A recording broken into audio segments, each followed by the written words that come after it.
எங்கள் வாழ்வும் எங்கள் வளமும் மங்காத தமிழ் என்று சங்கே முழங்கு.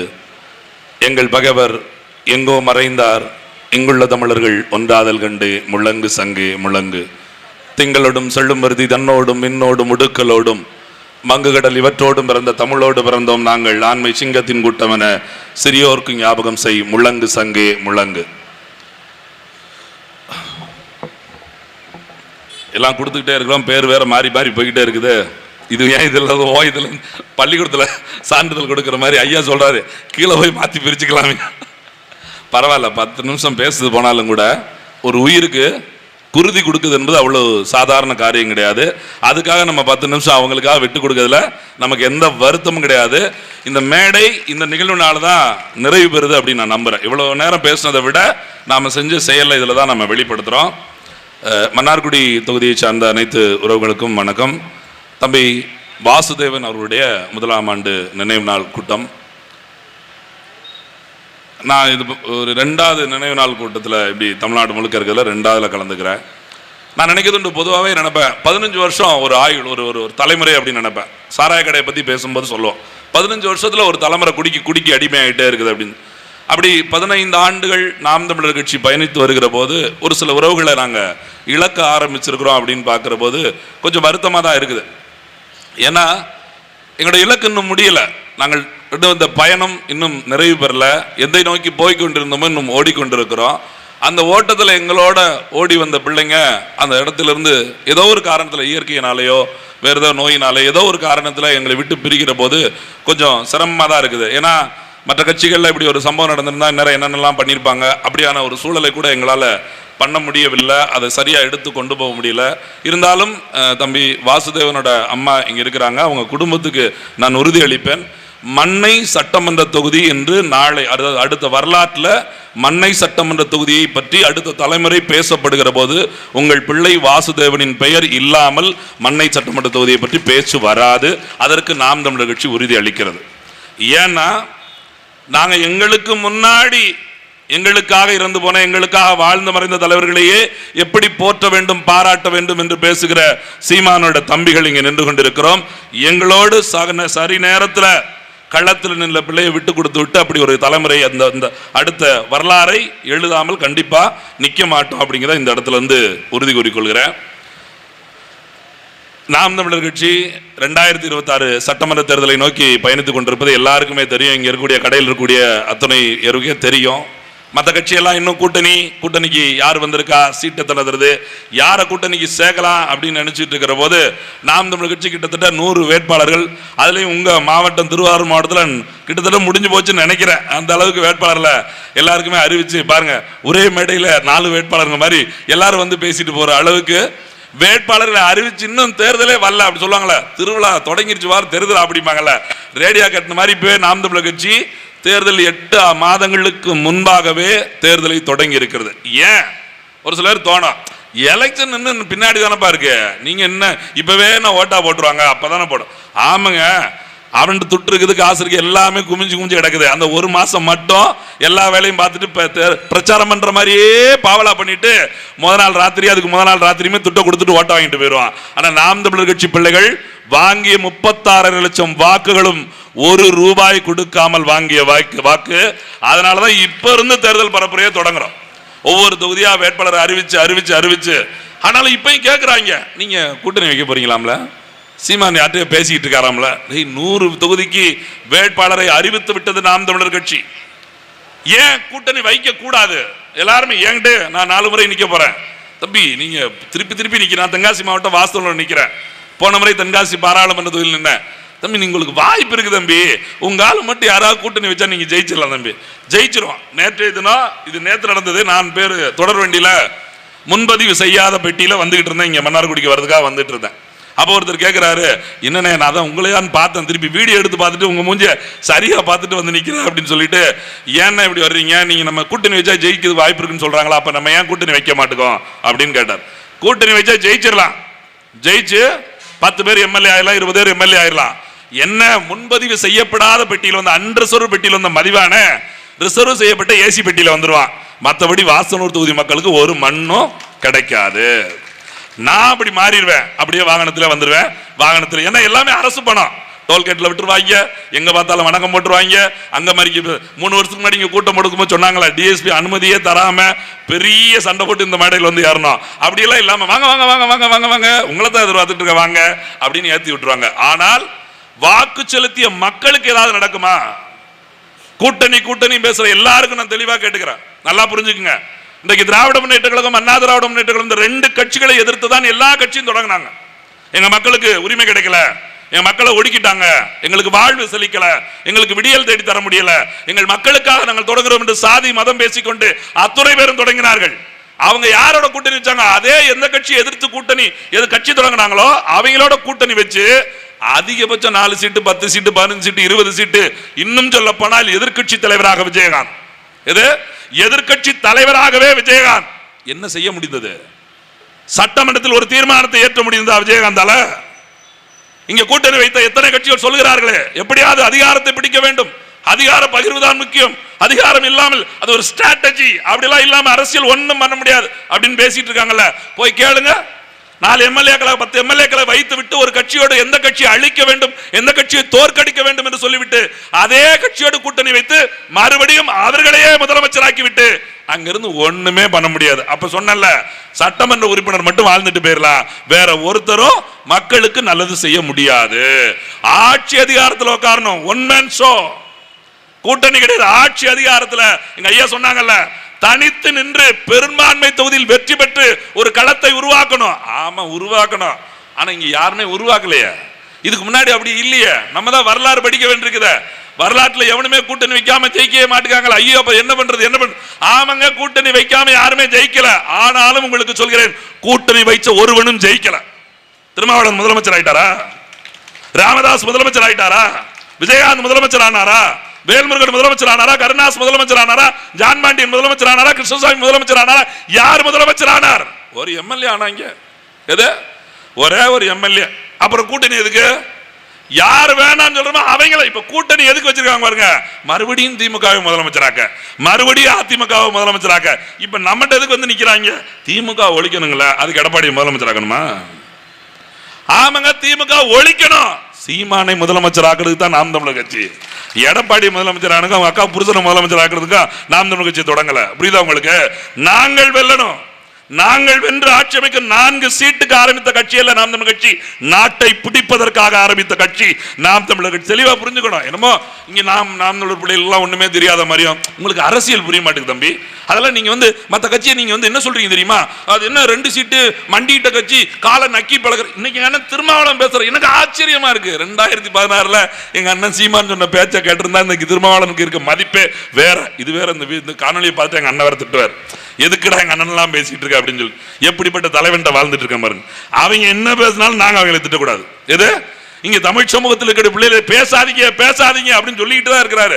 ஆனாலும் வழி இல்லை, எங்க பிள்ளைகளுக்கு நான் எடுத்து சொல்லணும்ல. அவர் பேசுறாரு பாருங்க, எங்களை போய் நக்கி பழைக்கிறோம், 2 சீட்டுக்கு அடிமையா இருக்கிறோம். உங்களுக்கு தெரியுமா, ஆட்சி அதிகாரத்துல பங்கு வேணும், ஸ்ட்ராட்டஜி வேணும். நீ என்ன ஜெயிச்சிட்ட? நாம் தமிழர் கேட்கிறார். ஒரு எம்எல்ஏ இருக்குதா? ஒரு கவுன்சிலர் இருக்குதா? அண்ணன் திருமாவளவன் அவர்களே, 6 பேரூராட்சி கவுன்சிலர்களை நாம் தமிழர் கட்சி வென்று இருக்குது, நீங்க மறந்துடாதீங்க. இந்த தொலைக்காட்சியில் உட்காந்துட்டு 19 பேசலாம் பாருங்க, அது மாதிரியே பேசக்கூடாது. நீங்க வென்று இருக்கிறீங்க, நீங்க 2 எம்எல்ஏ 4 எம்எல்ஏ வென்றிருக்கிறீங்க. 4 எம்எல்ஏக்கள் வென்று சாதிக்காத ஒன்றை ஒரு பேரூராட்சி மன்ற உறுப்பினராக கூடிய எங்க அக்கா ஆன்சி சோபாராணி செய்திருக்கிறாங்க. சவால் விடுற திருமாவளவன் அவர்கள் எந்த மேடையில பேசுவாரா? அவங்க கட்சி உறுப்பினர் செய்த சாதனை, ஒரு சட்டமன்ற உறுப்பினர் செய்த சாதனை ஒன்னு சொல்ல முடியுமா? எங்க அக்கா ஒரு சட்டம் அங்க இருக்கக்கூடிய கன்னியாகுமரி மட்ட குளச்சல் தொகுதியில் இருக்கக்கூடிய ஒரு பேரூராட்சியில ஒரு எங்க சின்னத்தில் நின்று ஒரு உறுப்பினர் அந்த தேர்தல் நிக்கிற போது, தேர்தலை சந்திக்கிற போது ஒரு வாக்குறுதி கொடுக்கறாங்க, இதை இந்த இடத்துல இருக்கிற மூடி தந்துடுறேன், இதை சரி பண்ணி தந்துடுறேன் அப்படின்னு சொல்றாங்க. ஆனால் ஆளுகிற கட்சி வேற கட்சியா இருக்குது. நாங்க 2 பேர் ஜெயிச்சு எங்களை செய்ய விடுவானா? நான் ஏற்கனவே சொன்ன கூட்டணியில 2 பேர் போய் ஒண்ணுமே பண்ண முடியாது, அதிகாரம் இருக்கணும். அப்படி செய்யவே விடல. ஆனால் கொடுத்த வாக்குறுதியை காப்பாற்ற வேண்டும் என்று சொல்லி சொந்த பணம் 25 லட்சம் ரூபாய் போட்டு அந்த வாக்குறுதியை நிறைவேற்றி காட்டியவர் எங்களது அக்கா ஆன்சி சோபாராணி. இன்னைக்கு சட்டமன்ற தொகுதியோட வேட்பாளராக எங்க அண்ணனால அறிவிக்கப்பட்டிருக்காரு. சொல்ல முடியுமா உங்களால? என்ன 2 சீட்டு வாங்கி 2 இது என்னங்க ஸ்ட்ராட்டஜி? எப்படி காலங்காலமா 2 சீட்லயே இருந்து கட்சியை கலைச்சிட்டு போயிருதா? நான் என்ன கேட்கிறேன், கொள்கைங்க திருமாவளவன் விமர்சிக்காதீங்க, கொள்கை வேணுங்க. நாங்க வந்து பெரியார் கொள்கையை தாங்கி நிக்கிறேன். என்ன பார்த்தா ஒருத்தவங்க சொல்றாங்களா, யாரு என்ன ஒரு பக்கம் பார்த்தா எல்லாரும் வந்து அவர் அடிமைங்கிறாங்க, இந்த சைடு பார்த்தா தலித்து இல்ல, நீங்க தலித்துன்னு சேர்த்து பேசக்கூடாது, இந்த சமூகம் சொல்லுங்கிறாங்க. சமூகத்துக்குள்ளே வந்தா என்ன அங்கேயும் ஏத்துக்க மாட்டேங்காங்க அப்படின்னு. ஆமா, எப்படி ஏத்துக்குவாங்க? ஒரு மண்ணின் விடுதலைக்காக, ஒரு மக்களின் விடுதலைக்காக, ஒடுக்கப்பட்ட மக்களின் விடுதலைக்காக நான் போராட வந்திருக்கேன் அப்படின்னு சொல்லிட்டு இன்றைக்கு அந்த சமூகத்திலிருந்து யாராவது எழுந்து வருகிற போது நேரடியாக குற்றம் சாட்டுகிற அண்ணன் ஏர்போர்ட் மூர்த்தி அவர்களை கமிஷனர் அலுவலகத்தில் முன்னாடி தாக்க சென்றது யாரு? இன்னைக்கு வரைக்கும் திருமாவளவன் ஒரு வார்த்தை பேசியிருக்கிறாரா? ஒரு பாராளுமன்ற உறுப்பினர் மதிப்புக்கிற பெருந்தகை தானே, எங்களுக்கெல்லாம் வழிகாட்டி தானே, எங்க அண்ணன் சீமான் உங்களிடத்துல வந்து நின்றவர் தானே, ஏன் உங்களுடைய பேச்சை கேட்டு வேலை செய்யல? உங்கள் பிள்ளைகள் ஒருவரை தாக்க சென்றிருக்கிறார்கள், இன்னைக்கு வரைக்கும் உங்களால கண்டிக்க முடியல. ஆனா கூட்டத்தில் என்ன சொல்றீங்க? கேஸ் வாங்கணும், கேஸ். நல்ல வேலை அவர் சொன்னது கேஸ், எது வழக்கு. அவங்க கட்சிக்காரெல்லாம் புரிஞ்சுக்கிட்டான் கேஸ் வாங்கணும் கேஸ் அப்படின்னு, அவன் வாங்கிட்டு இருக்கான். அவர் கேஸ் வாங்கடா கேஸ், 10 கேஸ் வாங்கணும் 10 கேஸ் வாங்கணும், அவன் பெட்டி பெட்டியா வாங்க ஆரம்பிச்சாங்க. அங்க கூட்டம் நடக்கு வண்டியில பிரி, அங்க வண்டி வேணும் உண்டியில பிரி, இதுவா பொழப்பு? எங்க கேட்டு போய் பாருங்க, இப்படியா மாற்றம் தொடங்கும்? நீங்க கட்சியோட கூட்டணி வைக்க என்ன நடந்துரும்? இந்த கூட்டத்துக்கு பெரிய அனுமதி கொடுத்துருவாங்க. நம்ம திமுக கூட்டத்தில் இருந்தா இப்படி பாருங்க, என்ன மூஞ்சி தெரியுதா கொஞ்சம், ஏற்கனவே கருப்பாக இருக்குமா? இப்ப அவங்க கூட்டத்தில் கூட்டத்தில் இருந்தோம், நம்ம அதிமுக கூட்டத்தில் திமுக கூட்டத்தில் இருந்தோம்னு வச்சுங்க, பல லைட்டை போட்டு நேரம் அப்படியே ஜெகஜோதியை நம்மளை முன்ன விட்டுருப்பாங்க. இன்னொரு 500 சேர் மட்டும் நம்ம போட்டு வச்சுன்னா அவங்க ஆளை கொடுத்து உட்கார வச்சிருப்பாங்க. அப்படி இப்படி அவர்களே இவர்களே வழக்கம் போல ஒரு ராகம் பாடிட்டு போயிடலாம், அவ்வளவுதானே. வேற என்ன சாதித்து விட முடியும்? ஏங்க, இதே திமுக கூட்டணியில் காங்கிரஸ் கட்சின்னு ஒரு கட்சி இருக்கு. 4 நாளைக்கு முன்னாடி எங்க மாவட்டம் திருநெல்வேலியில கூட்டம் போட்டாங்க. அடேங்க அப்பா, கூட்டம்னா கூட்டம், அப்படி கூட்டம், அப்படி கூட்டம். ஆமா, சேர் கூட்டம், எது சேரா கூட்டமா இருக்குது. என்னடா கூட்டம் நடக்குன்னா, கூட்டமே முடிய போது முன்னாடி இருக்க 3 வருஷம் தாண்டி ஆள்ல. நான் நினைச்சுக்கிட்டே இருக்கேன், இப்படி ஒரு வசனம் சொல்லுவோன்னு தொலைக்காட்சியை பார்த்துக்கிட்டே இருக்கேன். செய்தி வாசிக்கிறவரே சொல்றாரு, மேடையில் இருக்கவங்க எண்ணிக்கை கூட கீழே ஆள் கிடையாது அப்படின்னு சொல்லி. எப்படி அவங்க மேடையில உட்கார்ந்திருக்க தலைவர்கள் இருக்கா இவங்க, அவங்க எண்ணிக்கை கூட கீழே ஆளல. ஏன்? மத்தியில இத்தனை ஆண்டு காலம் ஆண்ட கட்சி தானே, தமிழ்நாட்டில் ஆளுகிற கட்சியோட கூட்டணியில தானே இருக்குது. ஏன் ஜாதிக்க முடியல, மக்கள்கிட்ட போய் செல்ல முடியல? கொள்கை இல்ல, சிக்கல. அதுதான் இன்னும் கேட்கறாங்க, நாம் தமிழர் கட்சி எத்தனை வருஷத்துக்கு கொள்கை விளக்க கூட்டம் நடத்துவீங்க? அது என்ன கொள்கை விளக்க கூட்டம்? தம்பி இருக்கு, கொள்கை விளக்க கூட்டம் நடத்துறோம். உன்ட்ட இல்லைன்னா பா கேளு, சொல்லித்தரோம். நாங்க ஒண்ணு எங்க அண்ணன் விஜயா அந்த மாதிரி இப்ப சொல்ல மாட்டேன், நீங்க காப்பி அடிச்சிருவீங்க அப்படின்னு சொல்றதுக்குலாம் ஆள் கிடையாது. நாங்க ஓப்பனா சொல்லிக்கிட்டே இருப்போம், எங்களை வர ஒண்ணுன்னா கத்துக்கிட்டே இருப்பான், கொடுத்துக்கிட்டே இருப்பான். நீ வேணா காப்பியாவது அடிச்சுட்டு போ, குட்டி குட்டி கதையெல்லாம் காப்பி அடிக்கிறோம், இந்த கொள்கையும் கொஞ்சம் காப்பி அடிச்சு சொல்லி விடுங்கயா, மக்களுக்கு அது உபயோகமா இருக்கும், உங்க பிள்ளைகளுக்கும் தெரியணும்ல. யோசிச்சு பாருங்க, கொள்கைனா அப்படின்னு கேக்குறாங்க. ஐயோ, கொள்கையை கேட்கறாங்க. ஆடா பாவியா, என்னமோ கொலை பண்ண கேட்ட மாதிரி கொள்கையை கேட்கறேன்னு அவ்வளவு. கொள்கைனா என்னன்னே தெரியல. அரசியலில் அடிப்படை என்ன தெரியுமா? ஒரு கட்சி ஆளும் கட்சியாக இருக்கிறது, ஒரு கட்சி எதிர்கட்சியாக இருக்கிறது, பல கட்சிகள் இங்க இருக்கிறது. அத்தனை கட்சிகள் இருக்கிற போது ஒரு புதிய கட்சி ஏன் தொடங்கப்பட வேண்டும்? ஒரு புதிய கட்சி தொடங்கப்பட வேண்டிய அவசியம் என்னன்னா, இங்க இருக்கக்கூடிய அத்தனை கட்சியோட கொள்கை எங்களுக்கு பிடிக்கல, அவருடைய செயல்பாடுகள் பிடிக்கல, அவருடைய நோக்கங்கள் பிடிக்கல. அதனால் ஒரு புதிய பாதை, புதிய கொள்கை, புதிய லட்சியம், புதிய வளர்ச்சி என்று நாங்கள் ஒரு புது கட்சியை தொடங்குகிறோம். அப்படிதான் இருக்கணும். கொள்கையோடு தான் முதல் கட்சியே தொடங்கணும். அப்படி புது கொள்கை இருக்கிற போது கூட்டணியே வைக்க முடியாது. என்ன வைக்க முடியாது? கூட்டணியே வைக்க முடியாது. வேணா அவங்க கூடயே வேணா சேர்ந்துக்கலாம். எப்படி எங்க ஐயா சரத்குமார் கட்சியை கலைச்சிட்டு கனவு கண்டு கலைச்சாரோ குப்புற விழுந்து கலைச்சாரோ, அது அவங்க பரிச்சயம். அவர் முதலமைச்சர் ஆகாம மாமியார் கஷ்டம், அதெல்லாம் ரெண்டாவது. ஆனாலும் மானஸ்த உண்மையிலே சொல்றேன், கூட்டணி வச்ச மானங்கட்டவங்களை விட ஒரு கனவு வந்ததுனால நான் கலைச்சிட்டு பிஜேபியோட சேர்ந்துன்னு சொன்னார்ல, அவரை போல இருக்க வேண்டும், அவரை போல இருக்க வேண்டும். நான் தனி கட்சிங்க, அவர் தனி கட்சிங்க, தேர்தலுக்கு மட்டும் அவரோட போற விடுங்க, அவர் கட்சியில போய் சேர்ந்துக்கிறேன். ஆமையா அப்படிதான் சேரணியா, மத்தவன் என்ன பண்றான்? தேர்தலுக்கு மட்டும் சேருவேன், தேர்ந்து முடிஞ்சவன ஜெயிச்சுட்டு உங்களை எதிர்ப்போம், நாங்கள் கூட்டணியில இருப்போம், கூட்டணியிலிருந்து அவர்கள் செய்யற தவறுகளை சுட்டி காட்டுவோம், நல்லதுக்கு காட்டி பிடிப்போம். ஏன்னா நல்லதுக்கு மட்டும் காட்டி சுட்டி காட்டி என்ன திருந்திட்டாங்க? வேங்கவேலில் நடந்த பிரச்சனையை தீர்க்க முடிஞ்சதா? வேங்கவேலில் மலத்தை கலந்தார்கள். இன்றைக்கு இருக்கக்கூடிய கூட்டணி கட்சிகள் ஒரு கட்சி பேச முடிஞ்சதா? குடிச்சவன் அவனே கலந்தவன் சொல்லிட்டு போயிட்டான் கூடுதலா, அப்பவும் வாய் திறக்க முடியல. எங்க போச்சு உங்க கூட்டணி தர்மம்? கூட்டணி எத்திக்ஸா? ஸ்ட்ராட்டஜி? அடேங்கப்பா, 2 வார்த்தை மட்டும் அப்படி இப்படி விட்டா நம்மால பாப்பா ஐயாப்பா எப்படி பத்திரார் தெரியுமா அப்படின்னு அப்படியே வந்துடுவாங்க நினைப்பா தலை. இது எல்லாருக்கும் வருந்தல. இன்னும் 4 நாள் நான் இப்படி மட்டும் வச்சுக்கிட்டே இருந்தேன்னு வச்சுக்கங்களேன், எனக்கு எந்திரிச்சிடும். அதெல்லாம் ஒரு பெரிய விஷயம்லாம் கிடையாது. இதுக்கா மதிப்பு இருக்குது? கொள்கை வேணும், கோட்பாடு வேணும். மக்களின் விடுதலை பற்றி பேசக்கூடிய நாம் மக்களுக்காக என்ன செய்ய போகிறோம்? எங்க அண்ணன் பேசுறாருல, எல்லா கட்சியும் திட்டுறது பெரிய பெரிய விஷயம் கிடையாது. யாரும் விமர்சித்து பேசிடலாம், யாரையும் ஒருமையில நீ வா போன்னு பேசிட முடியும். ஆனால் மக்களுக்கான நல்லதை யார் பேசுகிறார், அதுதான் சிக்கல், அதுதான் வேலை இங்க இருக்குது. எங்க அண்ணன் பேசுறாருல, 2016 தேர்தலை சந்திக்கிற போது நாங்க சொன்னோம், எது இன்னைக்கு 2026 10 வருஷம் ஆயிப்போச்சு தேர்தல். அதுக்கு வந்து நாங்க 2016 சொன்னாரு, தேர்தல் அறிக்கை கிடையாது நாம் தமிழர் கட்சியில. ஒவ்வொரு தேர்தலுக்கும் அறிக்கை கொடுப்பதற்கு நாம் தமிழர் கட்சி கிடையாது. தேர்தலுக்கு தேர்தல் அறிக்கை கொடுக்க முடியாது. ஒரே புத்தகம் தான்.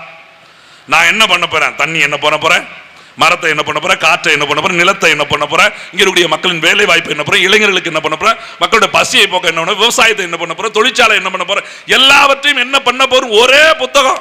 www.makkal.com அப்படியே எழுதி முடிச்சு நீ எப்பனாலும் போய் பாத்துக்கங்க. தேர்தல் உங்கள்கிட்ட வந்து கூவ முடியாது, அப்படி துண்டை கொடுத்து நாங்க பாத்தீங்கன்னா ரொம்ப யோக்கியம் அப்படின்னு சொல்றதுக்குலாம் ஒண்ணுமே இல்ல. ஏதாவது ஒரு கட்சி சொல்லுங்க, ஏதாவது ஒரு கட்சி. ஆனா ஒரு சிக்கல் இருக்குது. எங்க அண்ணன் சீமான் அவர்கள் கொடுத்த புத்தகத்தை போலதான் இவங்களும் ஒரே பேப்பரை தான் கொடுக்காங்க. எனக்கு தெரியும், மன்னார்குடியில் ஒரு 30 வருஷம் கோரிக்கை நினைக்கிறேன், இந்த பாதாள சக்கர கோரிக்கை, இந்த பேருந்து நிலைய கோரிக்கை ஒரு 20 வருஷம் கோரிக்கையாவது இருக்கும். 4 தேர்தலுக்காக கொடுத்துருப்பாங்களா இல்லையா? அதை யோசித்து பார்த்தேன், நம்மளும் ஒன்னாத்தான் கொடுக்கோம், அவனும் ஒன்னாத்தான் கொடுக்கணும். எப்படி ஒரே கோரிக்கை தான் கொடுப்போம், ஆனா ஜெயிப்போம் செய்ய மாட்டோம். எப்படி ஜெயிப்போம் செய்ய மாட்டோம். நீங்க பேசுறாங்களா திராவிட முன்னேற்ற கழகம், நாங்கள் 99% கோரிக்கையை நிறைவேற்றி விட்டோம். மறுநாள் ஒருத்தன் 97% முடித்து விட்டோம். இவர் ரொம்ப பக்கத்தில் போயிட்டு தெரிஞ்சிருச்சு, ஒருத்தன் 89% நிறைவேற்றி இருக்கிறோம். அவன் துடிச்சு பிடிச்சி எடுத்துட்டு 502 போட்ட 350 கூட பக்கத்தில் வரடா, 150 நிக்கி அப்படின்னு சொல்றான். அதான் 80% பக்கத்தில் வந்துட்டோம்ல, கொஞ்சம் முன்ன பின்ன இருக்கும், வந்துகிட்டே இருக்கும். சரி, முக்கியமானது, நீங்கள் எதையெல்லாம் எதிர்க்கட்சி தலைவராக இருக்கும்போது போராடினீர்களோ, அரசு பணியாளர்களின் ஆதரவை பெற்று தான் உங்கள் ஆட்சி அமைத்தீர்கள். அந்த அரசு பணியாளர்களுக்கு, அரசு ஊழியர்களுக்கு பழைய ஓய்வு திட்டத்தை திரும்ப பெற்று தருவேன்னு சொன்னீங்களே, ஏன் வாய் திறக்கல அப்படின்னு கேட்டா சத்தமே இல்ல, சத்தமே இல்ல. தூய்மை பணியாளர்களை தனியார் மயமாக்குவதை தடுத்து நிறுத்துவோம் பேசியிருந்தீங்களே, அவர்கள் போராடியவர்களுக்கு ஆதரவு தெரிவித்துக்கிற மாநகராட்சி கமிஷனர் போய் ஸ்டாலின் மனு கொடுத்தாரு. இன்னைக்கு உங்க ஆட்சியில ஏன் போராட்டம் நடக்குது கேட்கணும்ல. நான் இங்க இருக்கவங்க எல்லாருமே நல்ல அரசியல் தெரிஞ்சிருப்பீங்க. நாம் தமிழர் பேசுறத கவனிக்கிறவங்களுக்கு நான் ஒன்று சொல்ல, திமுக காரங்க கேட்டீங்கன்னா நீங்களும் போய் கேளுங்க. சென்னை மாநகராட்சியில் போராட்டங்க, நல்லது. சென்னை மாநகராட்சியில் வேலை செய்யக்கூடிய பணியாற்றக்கூடிய தூய்மை பணியாளர்கள் போராட்டம் நடத்துறாங்க. மேயர் பிரியா வந்து பேசுறதுல ஒரு நியாயம் இருக்குது. சரி, முதலமைச்சரே வந்து பேசுறதுல நியாயம் இருக்கு. எங்க அண்ணன் இந்து சமய அறநிலையத்துறை அமைச்சராக சேகர் பாபுக்கு அங்க என்ன வேலை? அவர் இருக்க வேண்டியது இந்து சமய அறநிலையத்துறை. அவர் எப்ப பார்த்தாலும் எங்க இருக்காரு? சென்னை மாநகராட்சியிலேயே இருக்காரு. எங்க அண்ணன் கலைஞர் சொன்னார்ல, பிரிக்க முடியாதது எது? மேயர் பிரியாவும் குப்பை பாசு சேகர் பாபுவும் அப்படின்னாங்களா, அந்த மாதிரி இவங்க 2 பேருமே ஒண்ணு போல.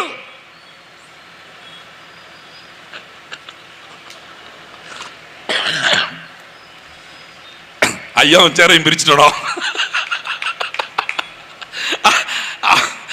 அப்படி மேயர் பதில் சொல்லுன்னா சேகர் பாபுவே வந்து நிக்கிறாரு. தலை நீங்க அமைச்சர், தலை நீங்க மேயர் கிடையாது அப்படின்னா இந்த சேகர் பாபு எப்படிப்பட்ட ஆள் தெரியல.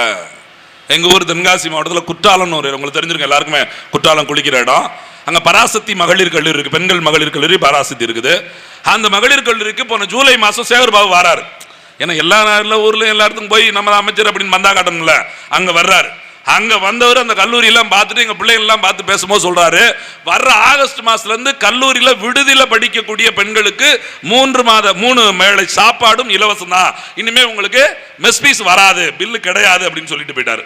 நம்ம ஆளு வீட்டுக்கு உடனே தந்தி அடிக்காத வரையா போன் போட்டுச்சு நம்ம பிள்ளைகள்லாம். அமைச்சர் சொல்லிட்டாங்க ஓட்டு போட்டுரும், திமுக ஓட்டு போட்டுருணும், அடுத்த மாசத்துல இருந்து ஃபீஸ் கிடையாதுன்ட்டாங்க. இப்ப திடீர்னு 9 மாசம் ஆயிடுச்சு, என்னன்னு லேசா கேட்கலான்னு பாக்குறேன், பச்சுன்னு வாய முடித ஒன்னும் வாய் திறக்க மாட்டேங்குது. ஏன் சொல்லுங்க, பில்லு வீட்டுக்கு வந்துருச்சு. மெஸ் பீஸ் 4500 ரூபாய் வீட்டுக்கு வந்துருச்சு செப்டம்பர் மாசத்துக்கு. ஆகஸ்டே பில்லு கிடையாது, மெஸ் பீஸ் கிடையாதுன்னு சொல்லிட்டு போனேன். சேகர் பாபு போய் பார்க்க முடியுமா இவங்களால? எங்க குற்றாலத்துல இருந்து சென்னையில் இருக்கக்கூடிய தூய்மை பணியாளர்களே சந்திக்க முடியல, இவர் போய் பார்க்க முடியுமா? யோசிச்சு பாருங்க. ஆனா அவர் தான் எல்லாத்துலயும் வந்து நிக்கிறாரு. ஏதாவது கேள்வி கேட்டு பாருங்களேன், அதெல்லாம் காது கேட்கல. ஒரு அமைச்சர் எப்படி ஒரு அமைச்சர் பேசுகிற பேச்சா? தூய்மை பணியாளர்கள் பற்றி உங்களுக்கு ஒண்ணுமே தெரியாது. தூய்மை பணியாளர்கள் 10 நாள் வேலை செய்யலாம், உங்களுடைய நிலைமை என்ன தெரியுமா? நினைச்சு பாருங்க. உங்க கட்சியின் தலைவராக இருக்கக்கூடிய இன்றைய முதலமைச்சர் ஸ்டாலின் தூய்மை பணியாளருக்கு ஆதரவாக அன்றைக்கு போராட்டம் நடத்தியவர்கள் நின்று கமிஷனர்கிட்ட போய் மனு கொடுத்தாரு. அதுக்கு என்ன அர்த்தம்? அப்ப என்ன அர்த்தம்? கொள்கை இல்லாம இருக்க போய் தான் திமுக எதிர்கட்சியா இருக்கும்போது கோஷம் போடுது, நீட்டு வேண்டாமா, சாராய கடையை மூடணுமா. இங்க பாருங்க, இப்ப கொஞ்ச நேரத்துக்கு முன்னாடி பேசுறதுக்கு முன்னாடி சரி அப்படியே சிறுநீர் கழிச்சுட்டு வந்துடலாம் அப்படின்னு போறேன். அப்பதான் விசாரிக்க மண்ணை இந்த இருக்கக்கூடிய நகராட்சிக்குள்ள ஒரு பொது கழிப்பிடமே இல்லைங்க. இவ்வளவு பெரிய 40,000 பேர் வசிக்கக்கூடிய இந்த மண்ணை நகராட்சியில ஒரு பொது கழிப்பிடம் இல்ல. ஆனா நான் நிக்கிற இடத்துல சுத்தி ஒரு 100 மீட்டர்ல 3 டாஸ்மார்க் இருக்கு. இப்ப என்ன பிரச்சனை? குடிக்க ரெடி, எங்க விடுறது? குடிக்க நான் ரெடிங்க, நான் வெளியிருக்காரன், நீங்க தப்பா நினைச்சு கூடாது. நீங்க வீட்டுக்கு போயிடலாம், நான் ரோட்டுக்கு தான் போகணும். இப்ப குடிக்க நான் வந்துருவேன். பின்னாடி போன ஒரு பெரிய கடை இருக்குது, இந்த சைடு போன ஒரு சாதாரணமா இருக்குது, இப்படி திருப்பி போன ஒரு கடை இருக்குது. குடிச்சிட்டு ஒரு வேளை கொஞ்சம் அதிகமா குடிச்சிட்டு வந்தா எங்க போக? எப்படி ஊத்துற வாயில போட்டுறவா, இல்ல கடையில வந்து நிக்கவா? கேட்கணும்ல. ஏன் இவ்வளவு பெரிய நகராட்சியில் ஒரு பொது கழிப்பிடத்தை சாதிக்க முடியல? 3 தடவை எம்எல்ஏ யாரு? எங்க அண்ணன் ராஜா, டிஆர் பாலுவோட பையன், 3 முறை சட்டமன்ற உறுப்பினர், இன்னைக்கு அமைச்சர். வெளிநாடு சென்று நிதியை ஈர்க்க போகிறாரு. இந்த தொகுதியில் என்ன வேணும் தெரியல. எங்க டாஸ்மார்க் கடையை திறக்க தெரிஞ்ச உங்களுக்கு எங்கடான்னு பார்த்து வடசேரியில் நீங்க பிறந்த ஊர்ல ஒரு ரசாயன தொழிற்சாலை தொடங்கி அந்த ரசாயன தொழிற்சாலை வெளிநாட்டு மதுபானம் தொடங்கலான்னு சொன்ன உடனே அந்த மக்கள் விரட்டி விரட்டி விரட்டி விரட்டி கல்லால் அடிக்காத கரையை அடிச்சு நீதிமன்றம் போய் கருப்பு கொடி காட்டி கிட்டத்தட்ட 6 வருஷம் போராடி அந்த ஆலையே இழுத்து முடினதுக்கு அப்புறமும் கருணாவூர் எங்க இருக்குன்னு தேடி போய் போய் இழிச்சவா எங்கத்தான் இருக்கா அப்படின்னு சாராய கடை வைக்க தெரிஞ்ச உங்களுக்கு குடிமகங்கள் ஒதுங்கிறதுக்காவது ஒரு குடிமகன், நான் நார்மலா குடிமகன் சொன்னேன், நீங்க இந்த குடியார பேர் அப்படி சொல்ல முடியாது, பிரச்சனை பண்ணிடுவாங்க. அவர்கள் இது என்ன மது பிரியர்கள். நான் எங்களை சொன்ன குடிமகன், இந்த நாட்டின் வாக்களித்து வாய்க்கரிச்சு போட்டு அவனுக்கு வரி செலுத்தி வம்பாக வீட்டுக்கு சென்று அப்படி எங்களை மாதிரி குடிமகன் சொல்றேன். ஒரு குடிமகன் ஒதுங்கிறதுக்காவது ஒரு பொது கழிப்பிடம் கட்டி கொடுக்கணுமா வேணுமா? சரி, பேருந்து நிலையம் கட்டுறாங்க, அதுலயாவது வைக்கிறாங்களா இல்லையா? எல்லாரும் பேசிடுவாங்க நகராட்சி ஆகி போச்சு அவங்களுக்கு. இதுல பக்கத்து ஊர்லாம் சேர்த்து எல் சைஸ்ல கொண்டு வரணும் முடிவு வேற பண்ணிட்டாங்க. ஏன்னா அவங்களுக்கு கட்டம் எல்லுல தான் இருக்கும், ரவுண்ட்ல இருந்தா தூக்கி போட்டுருன்னு சொல்லியிருப்பாங்க இருக்கும். இப்ப அதை செஞ்சுட்டாங்கன்னா என்ன தெரியுமா? அங்க நகராட்சியில எப்படியும் 5 ரூபா வாங்கிடுவாங்க. இவங்க வெளியே வந்து பேசுவாங்க, உங்களுக்கு 1000 ரூபா கொடுத்த கட்சி, உங்களுக்கு ஓசியில் அரிசி போட்ட கட்சி, உங்களுக்கு வேட்டி சேலை கொடுத்த, அப்படியே திருப்பி சொல்லணும். ஆமா, ஒண்ணுக்கு இருக்கிறதுக்கு 5 ரூபா வாங்கின கட்சி அப்படின்னு நம்ம திருப்பி சொல்லணும். சாப்பிடுற அரிசி இலவசம், ஒரு படி அரிசி இலவசம் சொல்ற நீ சிறுநீர் கழிப்பதற்கு 5 ரூபா வாங்குற கொஞ்சமா வெக்கமா இல்ல? நான் அப்பதான் யோசித்து பார்த்தேன், நான் ஆம்பளைங்க, நான் ஆம்பளை, எங்க ஒரு இடத்துல ஒதுங்கிடுவீங்க? இது சொல்ல நான் வெக்கப்படவே இல்லை. எங்க ஒரு இடத்துல இப்ப கூட கோயிலே பகல் நம்ம பாட்டு உரம் போயிட்டு இருந்தேன். உண்மைதான். பெண்கள் எங்க போவாங்க? ஒரு பேருந்து காத்திருக்கவங்க, நகரத்தில் வந்து துணி எடுக்க வந்தவங்க, ஒரு வேலையா வந்தவங்க, 2 மணி நேரத்தில் அவங்க கண்டிப்பா போயே ஆகணும். எங்க போறது? தண்ணியே குடிக்க மாட்டாங்க. தண்ணி குடிச்சோம்னா ஐயோ நம்ம எங்க ஒதுங்க வேண்டியிருக்குமே, என்ன பண்றது? தண்ணி குடிக்காம நிப்பாங்க. இவன் சட்டம் இங்க நாட்டில் நடத்த என்ன சொல்லுது? ஒரு நாளைக்கு 6 லிட்டர் தண்ணி குடிக்கணும். 6 லிட்டர் தண்ணி குடித்தாதான் ஆரோக்கியமா இருக்க முடியுமா? 6 லிட்டர் தண்ணீர் குடிக்கிற அளவுக்கு வெளியில வந்தா வாய்ப்பு வசதி வச்சிருக்கா? நீ வாய்ப்பு வசதிகள் ஏற்படுத்திருக்கா? குடிக்கிற தண்ணீர் விற்பனைக்கு வந்துருச்சுங்க உங்க நாட்டில். குடிக்கிற தண்ணீர் நீ சாராய கடை திறந்து என்ன பண்ற? நீ டாஸ்மார்க் ஆலை திறந்து எரி அரிசியால ஆலை திறந்து என்ன நடக்குது? குடிக்கிற தண்ணீர்லாம் உப்பாய் போயிருது. இன்னைக்கு பாருங்க, கருணாவூர்ல கொஞ்ச நாள் கழிச்சு வரும், அங்க ஏழை சாமானிய மக்கள் இருக்கிறான். வடசேரில கொஞ்சம் பணக்காரனா இருந்தான், சென்னையில எல்லா பேரும் பணக்காரனா இருந்தாங்க, அவன் அடிச்சு விரட்டிட்டான் வெள்ளக்க மாத்த எடுத்துட்டு. இந்த கருணாவூர்ல பாதிக்கப்பட்ட ஒடுக்கப்பட்ட மக்கள் இருக்காங்க, ஏழை தலையா இருக்காங்க. 4 பேர் அங்கிட்டு கத்துனா 4 பேருக்கு சாரா வாங்கி குடிச்சு அவனே சண்டை ஓட்டுக்கிட்டு அவனே போயிருவியா, நம்ம பக்கம் ஒருத்தனும் வரமாட்டா அப்படின்னு கருணாவூர்ல இருக்கிற இல்ல கூட்டணி கட்சியில நம்ம திருமாவளவன் இருக்காரு, இப்படி சொன்னா விட்டுருவாங்கன்னு நினைச்சுக்கிட்டு இருக்கிற. வந்துருச்சு நாம் தமிழர்னு ஒரு கட்சி. எப்படி வடசேரில் அடிச்சு விரட்டினாங்களோ அது போல கருணாவூர்லயும் டிஆர் பாலுவையும் அவர் மகன் ராஜாவே அடிச்சு விரட்டுற காலம் வரும். நம்ம விளையாட்டுக்கு சொல்லல. நாட்டு எங்க உங்களுக்கு எத்தனை முறைங்க இன்னைக்கு இந்த திராவிட முன்னேற்ற கழகத்தோட பொருளாளர் யாரு? பாலு அவர்கள், டிஆர் பாலு அவர்கள் பொருளாளர். எத்தனை முறை பாராளுமன்ற உறுப்பினர் தமிழ்நாட்டில் இருந்து. அவர் பையன் 3 முறை சட்டமன்ற உறுப்பினர், தமிழ்நாட்டின் அமைச்சர். நீங்கள் உங்கள் பெற்றெடுத்த ஊரு, உங்க சொந்த தொகுதி. இந்த தொகுதியில ஒரு குடிக்கிற தண்ணீரை உப்பு நீராக மாற்றி கொண்டிருக்கீங்களே, அடுத்த தலைமுறை பிள்ளைகளுக்கு எப்படி தண்ணீர் கிடைக்கும் என்பதை உணர்ந்தீர்களா? ஏன் குடிக்கிற நீர் கடையில் 20 ரூபாய்க்கு விற்கிறான், போத்தால் விற்கிறான, கிண்லே அந்த பிஸ்லரி அப்படின்னு வித்து, அக்வா பீனான் வித்துட்டு 20 ரூபாய் 22 ரூபாய் வித்துக்கிட்டு இருக்கான. அப்ப பிள்ளைங்களுக்கு தண்ணி யோசித்து பாருங்களேன். இதுல என்னன்னா சாராய கடையில் மட்டும் பாருங்க 7 ரூபாய்க்கு தண்ணி கொண்டு வந்துருவாங்க. ஏன்? தண்ணியை வீணாக்க கூடாதான், அந்த மிக்சிங் அளவு கரெக்டா. அப்படி இதுக்கு இது என்னடா சின்ன சின்னதாக கொண்டு வந்துருக்கீங்க, மெத்த இடத்துல கிடைக்க மாட்டேங்குது, 10 ரூபா பாட்டில் இப்போ 10 ரூபா கிடையாது 7 ரூபா தானே, அப்படியே அதுவே ஒரு குடும்பம் மாதிரி தான் இருக்கு. அப்படி திறக்க இப்படி ஒத்த முடிச்சிரு. என்னன்னு கேட்டா தண்ணியை வீணாக்குறது எங்களுக்கு ரொம்ப சுத்தமா பிடிக்காதுன்னு. அடே மூதேவியா, நீங்க குடிச்சு சாவறதுக்கு எங்கள் தண்ணியை வீணாக்குறத, குடி தண்ணி இல்லாம குடத்தை வச்சுட்டு போராடி இருக்க தமிழ்நாடு முழுக்க போராட்டம் நடக்குதுங்க. எந்த இடத்துல நீங்க யோசித்து பாருங்க, எங்க தண்ணி சரியா இருக்குது, எங்க குடிக்கிற தண்ணி சரியா கிடைக்க முடியுது? ஒரு குடிக்கிற தண்ணீர் விற்பனைக்கு வந்த தேசம் எப்படிங்க உருப்படும்? என்ன கொள்கை? குடிநீர் விற்பனையா? 1 லிட்டர் தண்ணீர் இன்னைக்கு 20 ரூபா. வெளிநாட்டு நிறுவனம் இங்க எப்படி எடுக்கா தெரியுமா? கொக்கோ கோலா, பெப்சி கம்பெனிக்காரன் திருநெல்வேலியில் போய் எடுக்கிறா பாருங்க, எப்படி தாளையத்தில் எப்படி எடுக்கிறா தெரியுமா? 1000 லிட்டர் தண்ணீர் வெறும் 35 பைசா. எது 7-அப்புக்கும் பெப்சிக்கும் கொக்கோ கோலாவும் எடுக்கிறாங்க தண்ணி. ராட்சத கொலாயை கொண்டு உள்ள விட்டு ஒரிச்சு சுத்தி இருக்கிற பலாயிரம் ஏக்கர் தண்ணீர் உள்ள இழுத்துருவேன். வெறும் 1000 லிட்டர் தண்ணீர் 35 பைசாங்க. நமக்கு 1 லிட்டர் பெப்சி கொக்கோ கோலா எவ்வளவு வந்து சேருது நினைச்சு பாருங்க. யாரோட வரி பணம், யாரோட தண்ணி? இந்த இயற்கை வளம் என்பது நமக்கானது. நீங்க வயல்ல இத்தனை மோட்டருக்கு மேல போட முடியாதுமா, இங்க இம்பிட்டுக்கு மேல குழாய் போடக்கூடாதுமா. அவர் ராட்சத குழாயை கொண்டு வந்து போட்டுருவான். அவன் வாங்குவான், ஒரு பலாயிரம் ஏக்கர் வாங்கிடும், சுத்தி மின்வெளி அமைச்சிடும், நம்மளை உள்ளே போக விட மாட்டாங்க. அங்க என்ன நடக்குன்னு நம்மளால பார்க்க முடியாது. என்ன நடக்குன்னு பாக்குறதுக்குள்ளேயே நம்ம அழிஞ்சு போயிடுவோம். இதுல உடனே சொல்லி தகவல் உரிமை சட்டம் இருக்கு, நீங்க அதுல போட்டீங்கன்னா கேட்டு சொல்லிடுவாங்க. எவன் கேட்டான்னு சொல்லி கொடுத்துருவாங்க. எது எவன் கேட்டான்னு சொல்லி கொடுத்துருவான், தெருவு வீட்டு தேடி வந்துருவான். நான் விளையாட்டுக்கு சொல்லல, நாங்கள் எங்க பகுதியில் செங்கச்சொல்லை எதிர்த்து போராடுறோம், மணல் கடத்தை எதிர்த்து போராடிக்கிட்டே இருந்தோம். இப்ப சமீபத்தில் ராஜபாளையம் பக்கத்தில் இப்படிதான், தலபாவரத்துக்கு பக்கத்தில் ஒரு ஊரு, என் தம்பி வைரமுத்துன்னு ஒரு தம்பி, இப்படிதான் மணல் திருட்டு நடக்குன்னு சொல்லி இந்த இடத்துல அனுமதி வாங்கிட்டு அங்க அல்றாங்கன்னு சொல்லி கண்டுபிடிச்சு ஒரு போராட்டம் நான் பேசிட்டு வந்தேன். நான் வெளியூர் போயிருக்கேன். அவன் மறுநாள் அங்கே களத்துக்கு போய் நின்று 10-20 பேர் நின்று வீடியோ எடுத்து ஒரு 10 நாள் வண்டி ஓட விடல. தம்பி கேரளாவில் வேலை செய்யறான். பார்த்து நீங்க நம்ப மாட்டீங்க, 2-3 நாள் பேசி பார்த்தாங்க. என்கிட்ட ஒருத்தர் வந்து பேசுறாரு, தம்பிட்டு சொல்லுங்க, கொஞ்சம் ஏதாவது பார்த்து பண்ணிக்கலாம்னு சொல்லுங்க அப்படின்னு. சரி, நம்மள வந்து பிடிச்சிட்டாங்க, நம்ம இதுல இருந்து தப்பிக்கணும் அப்படின்னு சொல்லிட்டு நான் எல்லாமே சொல்லி கொடுத்துட்டேன் அவனுக்கு. அன்னைக்கு போய் நானே ஆர்ப்பாட்டத்தில் பேசிட்டு வந்துட்டேன், இப்படி கேஸ் போடணும், அப்படி பண்ணண்டா, இப்படின்னு சொல்லிட்டு. இப்ப போய் நான் இப்படின்னு வச்சுக்கோங்க, இப்படி அண்ணன் காசு வாங்கிட்டாரு, இப்படி நம்மகிட்ட வந்து நிக்க நம்மள சொல்லி வாங்கினேன், அதனால நான் ஒண்ணும் பண்ண முடியாது, நான் தப்பிச்சலாம்னு சொல்லி நான் சொல்லிட்டேன். ஆனா எனக்கு பின்விளைவு என்னன்னு தெரியாம இப்படிதான் வெள்ளாலும் தப்பிச்சுக்கிட்டு இருந்தேன். ஆனா அதுக்கப்புறம் அவன் எடுத்தாங்க பாருங்க ஒரு முடிவு. இங்க இருந்து நேரம் 15 பேர் கிளம்பி போயிட்டாங்க கேரளாக்கு, என் தம்பியை போடுறதுக்கு, கொலை பண்ணவே போயிட்டாங்க. அவன் போனதுக்கு அப்புறம் அதுல போன ஒரு பையன் தான் வேற வழி இல்லாம என்னோட இன்னொரு கட்சிக்கார பையனுக்கு போன் போட்டு சொல்லி இதுக்காக போய்கிட்டு இருக்கோம்னே அப்படின்னு சொல்லி அப்புறம் அவனை அங்கிருந்து மறைக்க வச்சு ஆளை கண்டுபிடிக்க முடியுது. கேரளா போலீஸ் என்ன சொல்றான் தெரியுமா? கேரளா கம்யூனிஸ்ட் கட்சி கேட்டுக்குங்க, கேரளா கட்சியை கூட்டு வச்சுட்டு பேசுறான். இந்த கேரளாவில் வந்து பொழைக்காம மத்தியலா, ஆனா உங்க ஊருக்கு கல் கொண்டு வரக்கூடாது, மண்ணு கொண்டு வரக்கூடாது, இவன் தான் நாம் தமிழ் கட்சியில் போராட்டத்தை பேசிக்கிட்டு இருக்கான் பாருங்க அப்படின்னு அவன் இங்க ஊர்ல பேசின வீடியோவை காட்டி அவங்க இனிமே வேலை செய்யக்கூடாதுன்னு இழுத்து அப்புறம் இங்க இருந்து நாங்க பேச்சுவார்த்தை நடத்தி திருப்பி இங்க கூட்டு வந்து அப்படி பண்ணக்கூடாது, வைக்கக்கூடாது, பிரச்சனை யாருன்னு சொல்லி இப்ப முடிச்சு வச்சிருக்கு. நினைச்சு பாருங்க, அதிகாரம் எங்க போய் நிக்குன்னு பாருங்க. அதிகாரம் இல்லைன்னா நம்ம என்ன பண்ண முடியும்? பேசலாம், போராடலாம், முடிவு அவங்க கையில தான் இருக்கு. அதனால சொன்னேன், நீ 4 சீட்டு வாங்கிடலாம், 40 சீட்டு கூட வாங்கிடலாம், எதிர்கட்சி தலைவராக கூட ஆயிடலாம், ஒன்னும் கிழிக்க முடியாது. கையெழுத்து போடுற அதிகாரம் ஒன்றை கிடையாது. இதுல எங்க அண்ணன் திருமாவளவன் துணை முதலமைச்சர், பெரிய துணை முதலமைச்சர், ஏன் முதலமைச்சர் ஆகக்கூடாதா? நீங்க முக்குங்க, உங்க முக்குக்கு நீங்க பிரதமர் கூட ஆகலாமே. உங்க வாய் உங்க உருட்டுங்க. இவங்களுக்கு துணை முதலமைச்சர்னா ரொம்ப அப்படி என்ன ஆதவர்ஜன என்னை துணை முதலமைச்சர், ஏன் திருமாவளவன் முதலமைச்சர் ஆகக்கூடாதா? ஆகலாமே. 2 எம்எல்ஏ இருந்தா ஆகலான்னு எப்ப சட்டம் போடுறாங்களோ அப்ப ஆயிக்கங்க.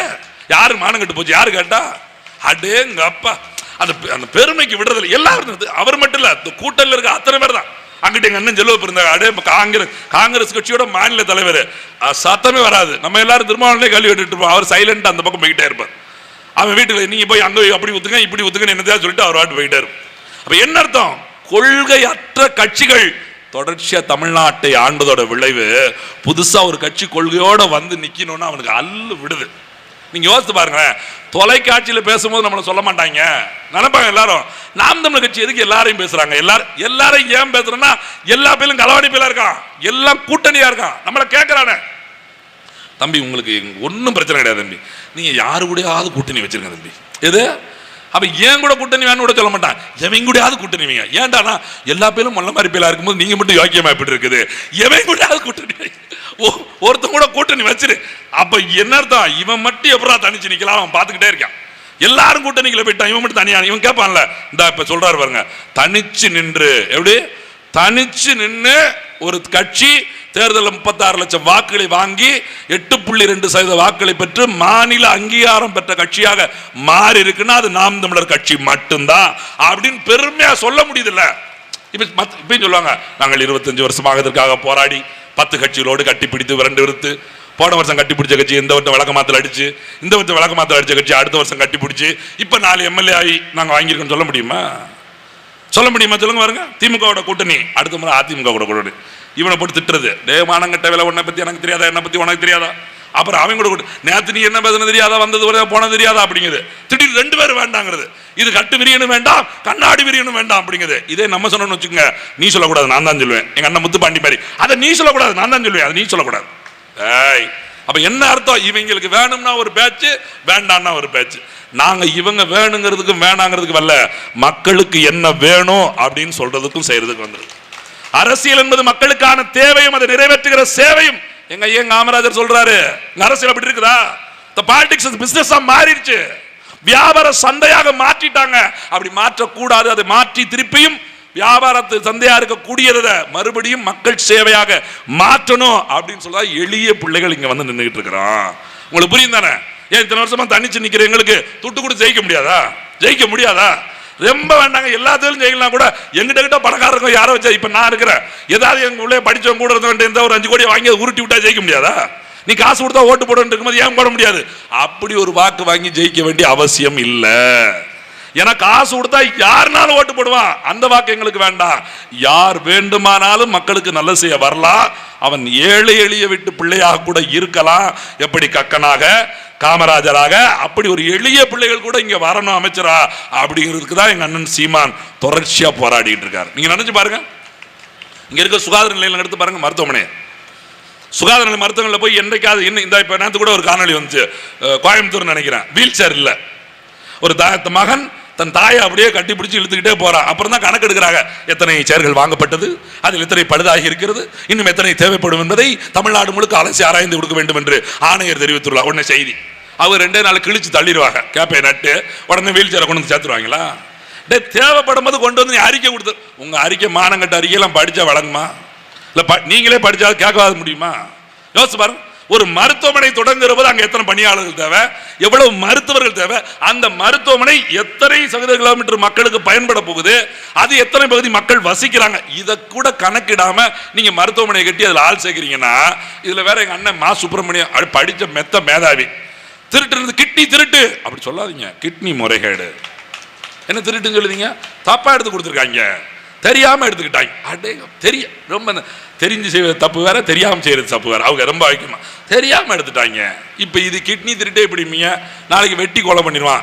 அவன் உயிர்மை நேயன், அதனால் உயிரை பறித்து கொண்டான் அப்படின்ட்டு போயிடுவான். நானு என்ன கற்பழிச்சு விட்டாம்னா அவன் பெண் மீது மோகம் கொண்டவன். டேய், உங்க வீட்டில் நடக்கண்டா இப்படி கிட்னி திருடுறது எல்லாம் உருவிட்டு விடுறதெல்லாம் உங்க வீட்டில் நடக்கணும். அப்ப நாங்க சொல்லணும், பார்த்தீர்களா மதிப்பீரியர்கள் எப்படி கொள்ளையடித்து விட்டார்கள் என்று, பார்த்தீர்களா மதிப்பீரியர்கள் எப்படி கொலை செய்து விட்டார்கள் என்று அப்படின்னு நாங்களும் கருணாநிதி பராசக்தி வசனத்தை நாங்களும் பேசக்கூடிய காலம் வரும்.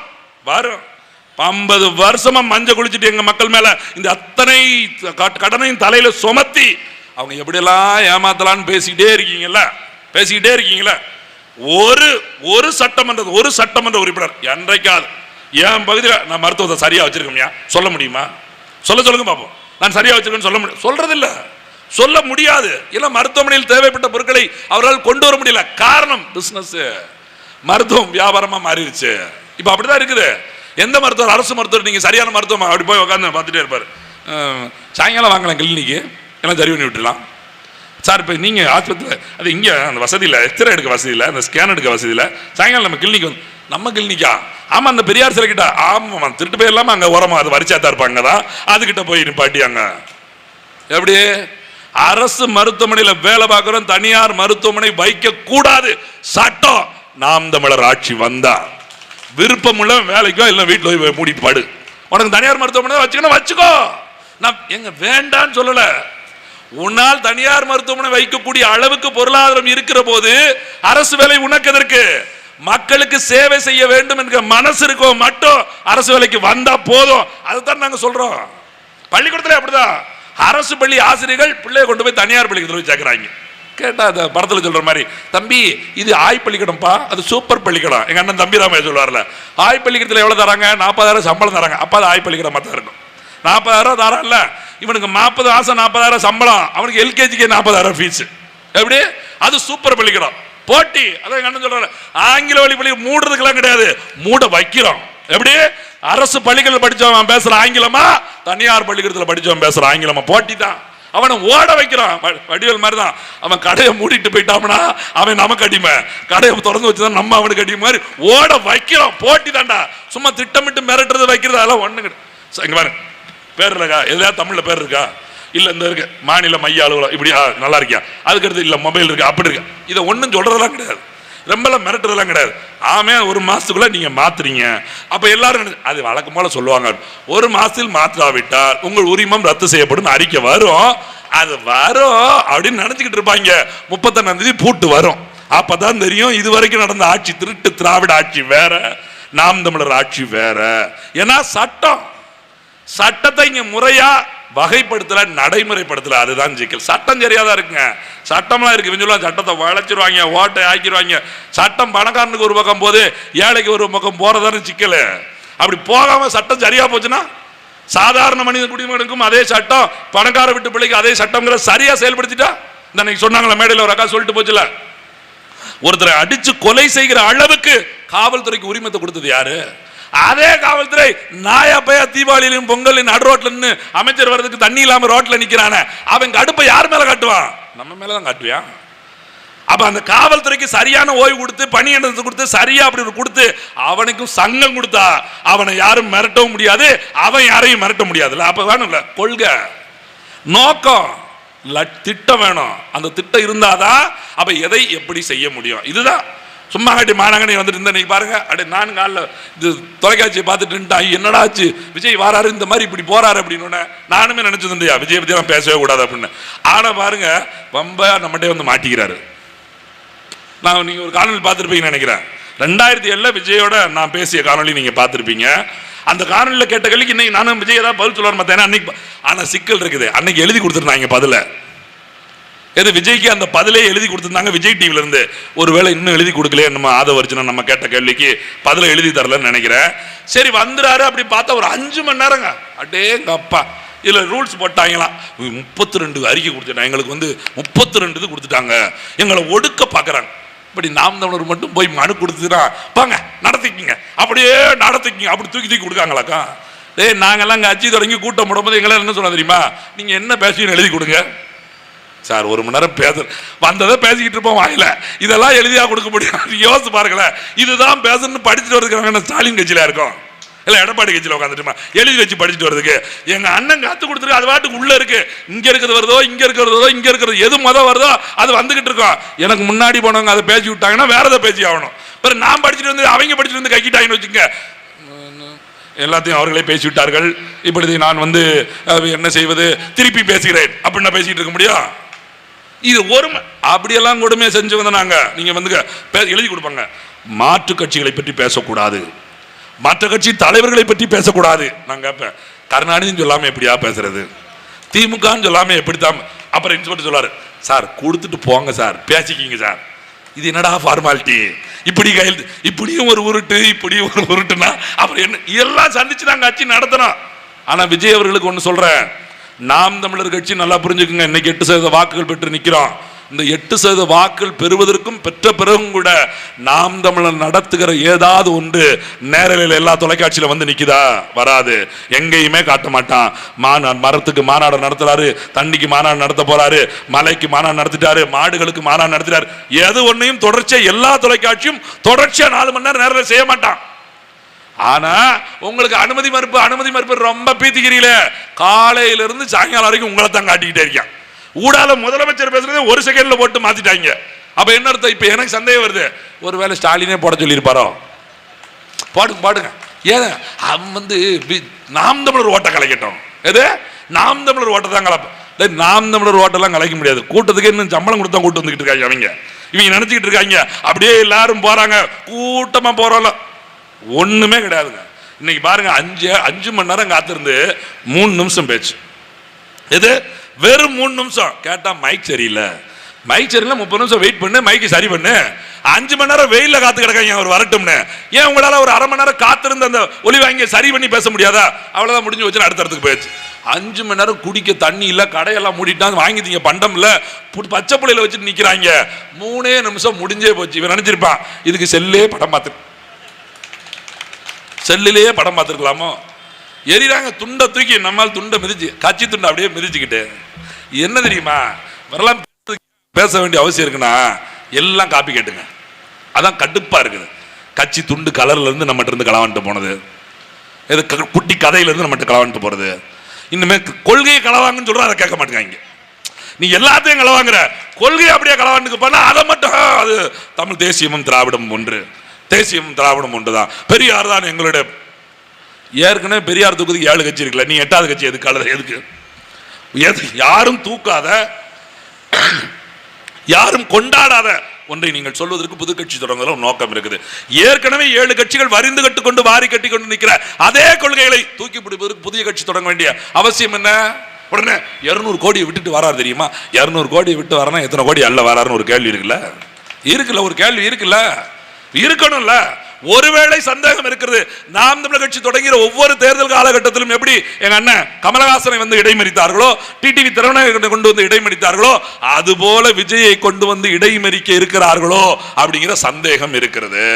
ஏன்னா நம்மகிட்ட கேட்டாங்க 234 தொகுதி எப்படி வேட்பாளர் போடுவீங்க, உங்களுக்கு எப்படி காசு இருக்கும்? இதே கேள்வி விஜய்கிட்ட கேட்கணும்ல. 234 தொகுதி எப்படா வேட்பாளர் போடுவேன், உனக்கு எப்படா காசு இருக்கும் அப்படின்னு கேட்கணும்ல. நாளைக்கு 234 தொகுதியிலும் போட்டியிடுவதற்கு ஆள் போட்டால் கூட நாம் தமிழரின் ஓட்டத்தை மட்டுப்படுத்துவதற்கு தான் இந்த கட்சி தொடங்கி இருக்காங்க. அதான் உண்மை. ஆனால் நான் அடிச்சு சொல்றேன் பாருங்க, வராமலே ஒருத்தரை விரட்டி விட்டோம். எது? இந்த வாரம் 25 வருஷமா சொல்லிட்டு இருந்தார்ல, 2 அழுப்பு அழுத்தார் எங்க அண்ணன் டிவியில் உட்காந்துட்டு. ஒருவேளை தோற்று விட்டால் உங்களை நான் ஏமாத்தியது போல ஆகுமோ, அதனால் இதை முடித்துக் கொள்ளலாம் அப்படின்னு போயிட்டார். மானஸ்த எப்படி மானஸ்த நம்ம மஞ்சள் குளிச்சிட வேண்டான்னு போயிட்டாரு.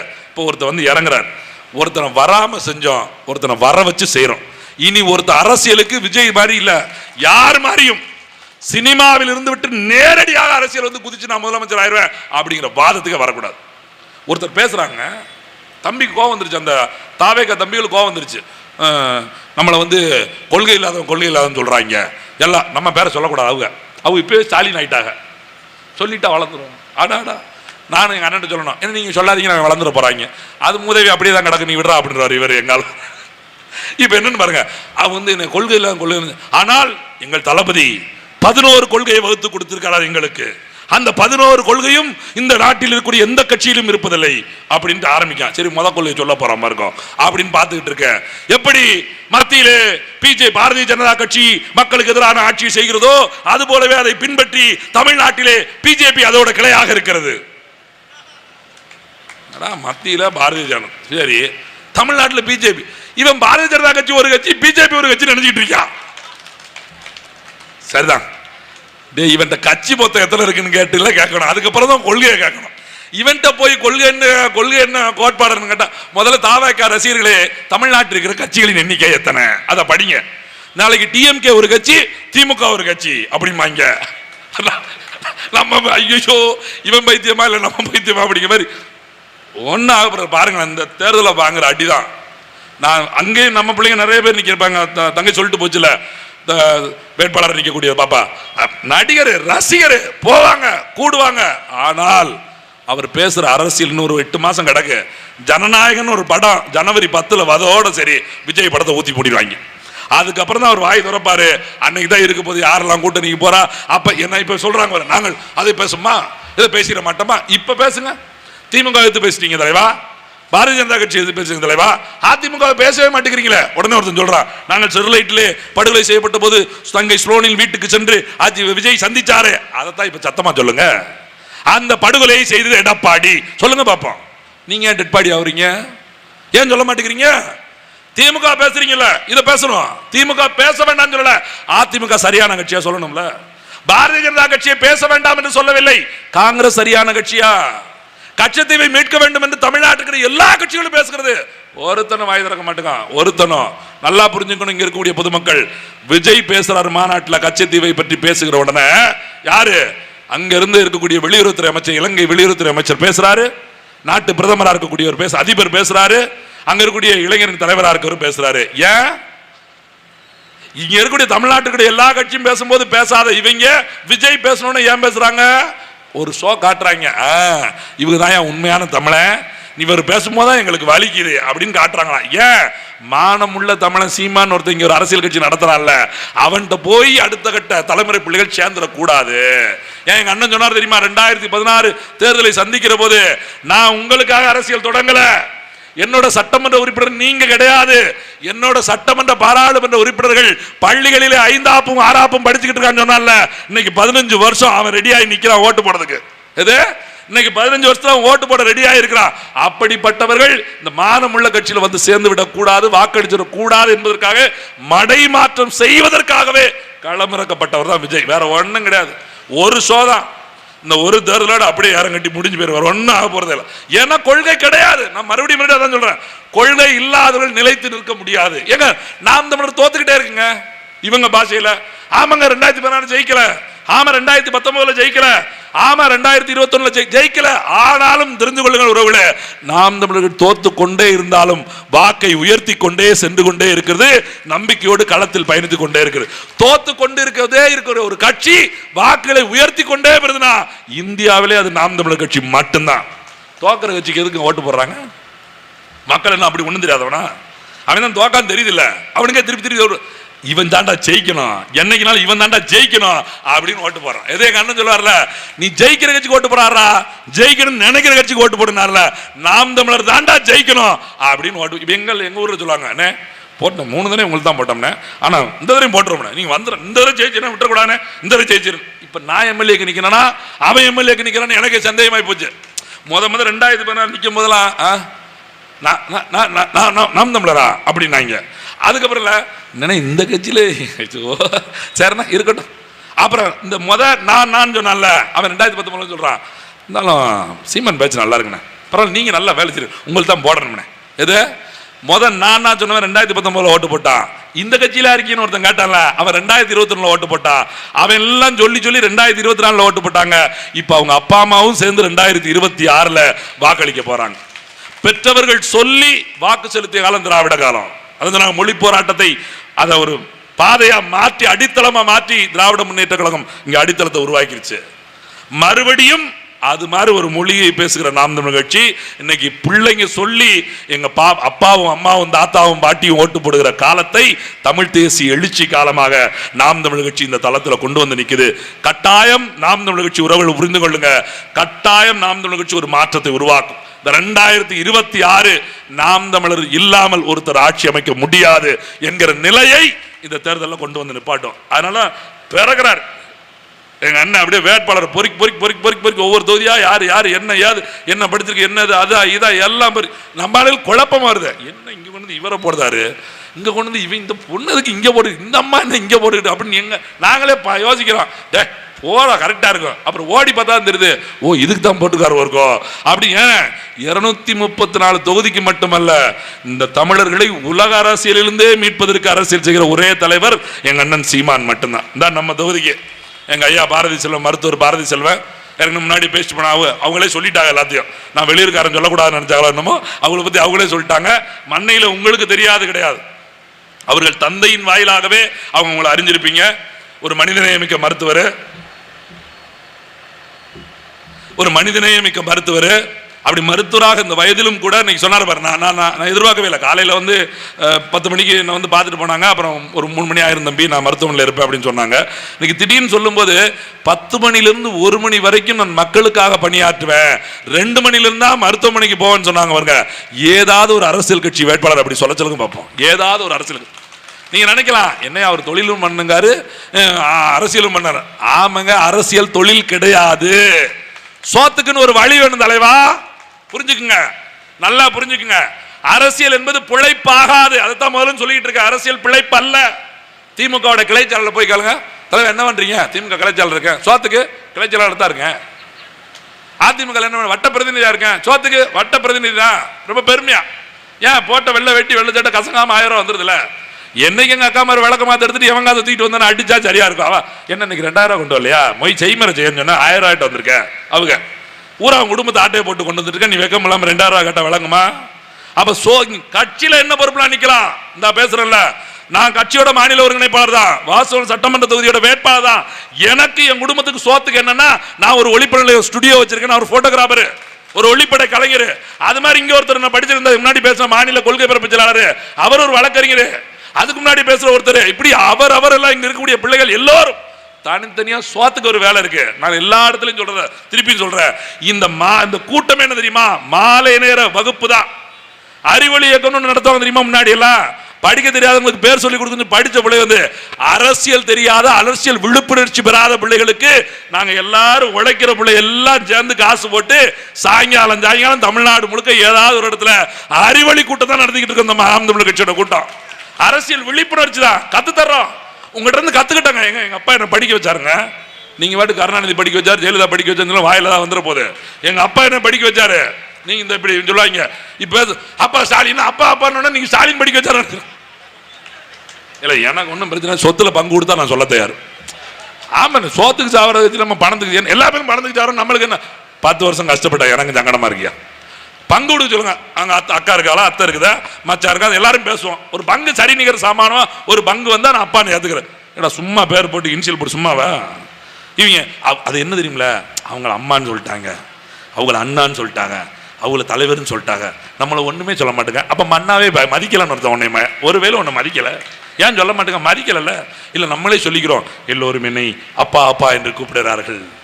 டே குடியாரப்பா, சரி குடிக்க வச்சாப்பா அப்படியா கூப்பிடுவாங்க? ஏன்னா அப்பான்னா எந்த அப்பா குடிக்க வைப்பான்? எந்த அப்பா அது குடிக்க ஊற்றி கொடுப்பானா? நீ வா குடி, என்னிடம் குடிக்காதே, அந்த கடையில் போய் வாங்கி குடி அப்படின்னு சொல்லி கொடுப்பானா? குடிச்ச காசு விட்டு நாட்டுக்கு நட்டமாக இருக்கிறது, வேலை வாய்ப்பு இல்லாமல் இருக்கிறது, அதுக்கு பெருமையாக பேசிக்கிற முடியுமா? குடியை மீட்போம், கருப்பு சட்டை போட வேண்டியது நீனு. அப்புறம் குடியை திறந்து வச்சுட்டு அதுக்கு போலீஸ் பாதுகாப்பு வர. இதில் போகும்போது வண்டியோட போனோம், வரம்ப வண்டியை தலையில் தூக்கிச்சு வரணும். என்ன தலைவா, என்ன 1000 ரூபா வாங்கிறதுக்கு நிற்கான், இப்படி வரவா? இந்த ஆள் போடுங்க. நாட்டுக்கு அதிக வருமானம் கொடுத்து 50,000 கோடி சம்பாதிச்சு கொடுத்து சாராய கடை தான். இனிமேல் ஒரு மதுப்பிரியர்களே, உங்களுக்காக நான் பேச தயாராக இருக்கிறேன். உங்களுக்கு ஒரு கோரிக்கை நான் வைக்கிறேன். இந்த வண்டியில குடிக்க போங்க, ஒவ்வொரு வண்டியும் வீட்டுக்கு கொண்டு வந்து அரசாங்கத்தை ஆள் கேளுங்க. போகும்போது நாங்கள் வண்டியில் வரோம், எப்படி யார் திரும்பி வர முடியும்? வந்து 10,000 ரூபாய் ஃபைன் அடிக்கலாம் அப்படின்னு சொல்லிட்டு நீங்க போராட்டம் நடத்துங்க. அதுல நான் வந்தே பேசுறேன். வேணும் இல்லையா? குடியாருக்கு எடுத்து பேசி ஒருவேளை ஓட்டு போட மாட்டேங்க. இல்ல ஊர்ல சொல்லுதாங்க, தம்பி நீங்க சும்மா சாராய கடை முடுவோம் சொல்லாது, ஒருத்தர் ஓட்டு போட மாட்டேன். சரி, சாராய கடை முடுதல் அப்புறம் பார்ப்போம், குடியாருக்குள்ள பிரச்சனை வச்சு பார்ப்போம். அதனால ஒரு கட்சி நோக்கத்தோட, முழுமையான நோக்கத்தோட மக்களுக்கு சேவை செய்ய வேண்டும் என்று வந்திருக்கிற நாம் தமிழர் கட்சி இன்னைக்கு வேட்பாளர்களை தேடி தேடி தேடி எடுத்துக்கொண்டிருக்கிறோம். அப்படி ஒரு வேட்பாளர் உங்களுக்கு உங்கள் தொகுதிக்கு வந்திருக்கிறது. மண்ணை தொகுதி எப்படி மாசற்ற தொகுதியாக இருந்ததோ, இந்த மண்மனம் மாறாத தொகுதியை இப்படியான மனிதர்கள் இங்க இருக்கக்கூடிய அப்பா மக, எப்படி கருணாநிதி வீட்டில் கருணாநிதி அவர்கள், ஸ்டாலின் அவர்கள், உதயநிதி அவர்களை போல அவர்களுடைய வாரிசுகள் இங்க டிஆர் பாலையா, அதுக்கப்புறம் எங்க அண்ணன் ராஜா அண்ணன், அப்புறம் அவர் பிள்ளை, இப்படி ஒவ்வொரு குடும்பமாக மட்டும் இருந்து இந்த அரசியல் செய்வதெல்லாம் விடுத்து மண்ணுக்கும் மக்களுக்குமான அரசியலை சேவையாக செய்வதற்கு ஒரு அரிய வேட்பாளரை எங்க அண்ணன் சீமான் அவர்கள் இந்த களத்திலே நிறுத்தியிருக்கிறார்கள். ஒரு அழகான சின்னங்க, ஒரு அம்சமான சின்னம், நீங்கள் எப்பொழுதும் மறக்க முடியாத சின்னம். நம்ம சொல்லுவோம்ல, சாப்பாடு அப்படின்னால விவசாயம் தான். இன்னைக்கு விவசாயி கடலில் இருக்கிறார் என்பது எல்லோருக்கும் தெரியும். நான் சொல்லி தான் தெரியும் அவசியம் இல்லை. குடிநீருக்கே தண்ணி இல்லாத போது விவசாயத்துக்கு தண்ணி இருக்குது. இந்த நாட்டில் வளர்ச்சின்னு பேசுறோம்னா ஃபேக்டரியை பத்தி, தொழிற்சாலை பத்தி பேசுவான். தொழிற்சாலையில் வளர்ச்சி, விவசாயத்தில் தான் இருக்குது வளர்ச்சி. நாட்டின் முதுகெலும்பே விவசாயிக்கிறோம், விவசாயத்தில் தான் இருக்கு வளர்ச்சி. விவசாயத்தை பத்தி பேசினா 1 மணி நேரம் வேணும், எங்களுக்கு கொடுத்ததே 3/4 மணி நேரம் தான். அதனால உண்மையில் அதை பத்தி பேசாம விட்டேன். அதனால விவசாயத்தை மறந்துவிடக் கூடாது என்பதற்காகத்தான் விவசாயியே சின்னமா கேட்டு, எப்படி நீ மாத்தி எத்தனை கட்டம் அடிச்சாலும் சரி மறுபடியும் விவசாயத்தை வாங்கிட்டு வருவேன்னு சொல்லி, நீ முன்னாடிதான் கரும்பு விவசாயி கிண்டல் அடிச்சாங்க, கரும்பு விவசாயி, கத்திரிக்காய் விவசாயி அப்படின்ட்டு இருந்தாங்க. இப்ப எல்லாம் கிடையாது. விவசாயி என்ன விவசாயி, எது விவசாயம் பண்ணாலும் உழவுதான் வேணும். உடராத்துக்கு ஏற்கலப்பை போயிடா, ஏற்கலப்பையை தாங்கிய விவசாயி, அவ்வளவுதான், முடிஞ்சு போச்சு. எதுக்குனாலும் உழவு தொழிலை கொண்டவன், நீங்க உழவனை நேசிக்கிறவங்க, சாப்பாடு நேசிக்கிறோம், நம்ம சாப்பிடணும் அப்படின்னு நினைக்கிறவங்க, நீங்க 1000 கோடி சொத்து வச்சிருக்கலாம், 5-6 வீடு கட்டி வச்சிடலாம், பிள்ளைகளுக்கு படிக்க கொடுத்துடலாம். ஆனா காசு இருந்தாலும் சாப்பாடு இல்லாம, சோறு இல்லாம சாப்பிட முடியாது. அப்ப விவசாய நிலங்களை உண்டு பண்ணாமல் விவசாயியை வாழ வைக்காம அப்படி ஒரு வாழ்க்கை வாழ முடியாது. விவசாயியை வாழ வைக்கணும்னா விவசாயத்தை அரசு பணி ஆக்குவேன் என்று சொன்ன அண்ணன் சீமானோட நாம் தமிழர் கட்சிக்கு தான் நீங்கள் வாக்கு செலுத்தணும். உழவன் சின்னம் எங்க ஐயா புலவர் கிருஷ்ணகுமார் சொன்ன மாதிரி சின்னத்தெல்லாம் நீங்க ரொம்ப தேட வேண்டிய அவசியம் எல்லாம் கிடையாது. அந்த காலத்துல கடந்து வந்துட்டோம். இந்த ஜெராக்ஸ் அடிச்சு வச்ச மாதிரி கண்ணுக்கு தெரியாம பிலிம் வைக்கிறது, அப்புறம் பின்னாடி இப்ப பாருங்களேன், முன்னாடியே வந்தாலும் வந்துருவாரு. பாரதி செல்வன் ஒருவேளை இங்க போட்டிடுறவரு ரால வேற இருக்காரு, ராஜான்னு எங்க ஐயா பால் இருக்காரு. முதல் இடத்துக்கு வந்தாலும் நின்று விவசாயி நின்னால் நிற்கும். ஏன்னா அங்கீகரிக்கப்பட்ட தமிழ்நாட்டு கட்சி தானே. தேசிய கட்சியில பிஜேபி காங்கிரஸ் நிக்கலன்னு வச்சுக்கலாம். மாநில கட்சியில பார்க்கும்போது அகரவரிசையில பார்த்தா பாரதி செல்வன் முன்னாடி வந்துட்டாருன்னா முடிஞ்சு போச்சு. ஒரு வாய்ப்பா அப்பா வேற வச்சு பார்த்தாலும் இன்னும் சீக்கிரம் முன்னாடி வந்துடலாம் ஈனா அப்படின்னு சொல்லிட்டு. அந்த மாதிரி எல்லாம் வந்துருச்சுன்னா ஒண்ணுமே பண்ண முடியாது. முதல் சின்னமா வரக்கூடிய இடத்துக்கு சின்னம் பெட்டியில மட்டும் முன்னாடி வரல, மக்கள் மத்தியிலே முன்னாடி வந்து நிக்குது. அந்த விவசாய சின்னத்துக்கு உங்கள் வாக்களை செலுத்தி அடுத்த தலைமுறை பிள்ளைகளுக்கு வாழ்வளிப்போம் என்று கேட்டுக்கொண்ட வாய்ப்புக்கும் வாய்மொழி கேட்டமைக்கு நன்றி கூறி விட. நன்றி, வணக்கம். நாம் தமிழர்.